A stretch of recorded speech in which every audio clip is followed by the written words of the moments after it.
ఋగ్వేదంలో ఉన్నమాట, తన కోసం తన కుటుంబ సభ్యుల కోసం మాత్రమే వంట చేసుకుని తినేవాళ్ళు మహాపాపాన్ని వండుకుని తింటున్నట్టు లెక్క అని చెప్పాడు వేదంలో. మహాపాపం రోజు వండుకుని తింటున్నాం, మన కోసం వండుకున్నామంటే. కనీసం ఇంకొక వ్యక్తికి అదనంగా ఉండమన్నారు. ఇంకొక వ్యక్తికి ఎవడు తినకపోతే కుక్కకి పెట్టమన్నారు. ఏం పర్వాలేదు, అది కూడా అతిథే, వీధి కుక్కకి పెట్టచ్చు.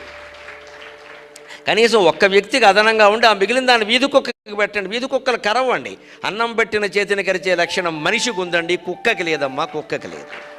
ఋగ్వేదంలో ఉన్నమాట, తన కోసం తన కుటుంబ సభ్యుల కోసం మాత్రమే వంట చేసుకుని తినేవాళ్ళు మహాపాపాన్ని వండుకుని తింటున్నట్టు లెక్క అని చెప్పాడు వేదంలో. మహాపాపం రోజు వండుకుని తింటున్నాం, మన కోసం వండుకున్నామంటే. కనీసం ఇంకొక వ్యక్తికి అదనంగా ఉండమన్నారు. ఇంకొక వ్యక్తికి ఎవడు తినకపోతే కుక్కకి పెట్టమన్నారు. ఏం పర్వాలేదు, అది కూడా అతిథే, వీధి కుక్కకి పెట్టచ్చు. కనీసం ఒక్క వ్యక్తికి అదనంగా ఉండి ఆ మిగిలిన దాన్ని వీధి కుక్కకి పెట్టండి. వీధి కుక్కలు కరవండి. అన్నం పెట్టిన చేతిని కరిచే లక్షణం మనిషికి ఉందండి,